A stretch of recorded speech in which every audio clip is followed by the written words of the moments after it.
Welcome to Hear the Word. I'm Brother Tom, reflecting. Genesis 21:16 says, "And she went and sat down over against him a good way off, as it were a bow shot. For she said, Let me not see the death of the child. And she sat over against him and lifted up her voice and wept." Hagar had been disowned by Sarah and Abraham. She and her 14-year-old son Ishmael were dying in the desert. She had given up. She left her son crying and went a little distance away so as not to see him die. All hope was gone. Ishmael had been a prince. He had been heir to all that his father Abraham owned. Now he is about to die, forsaken by his father. Romans 6:23 says, "For the wages of sin is death." Hagar and Ishmael were about to die because of their sins.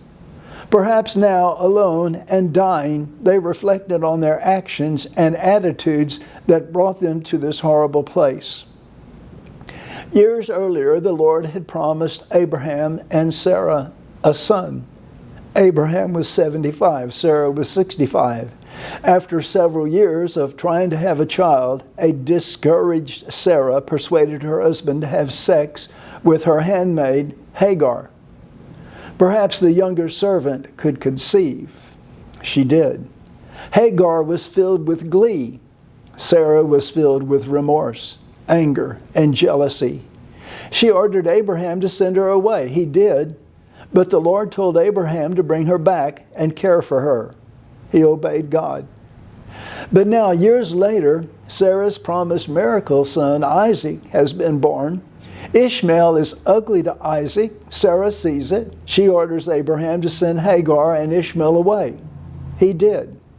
Now, as she is dying, Hagar perhaps reflects on how ugly she had been making fun of Sarah.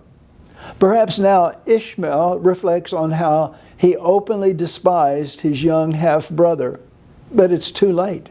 Their actions and attitudes have caught up with them. All hope was gone. But the Lord intervened and preserved the lives of Hagar and Ishmael.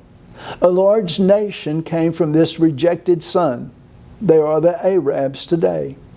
Isaac's descendants are the Jews, enemies from the very beginning, enemies until the end of the world. Reflecting. Perhaps things that happen in our life like COVID-19, the shutdown, is a reminder to us that we need to reflect. Time to reevaluate. Where have we been? What have we done? What is important to us? Do we need to repent and turn to God? It's not too late if you're competent to understand this devotion. Repent and turn to Jesus, then you too can enjoy peace and joy even in the midst of the storm. Well, blessings to you till next time. Bye for now.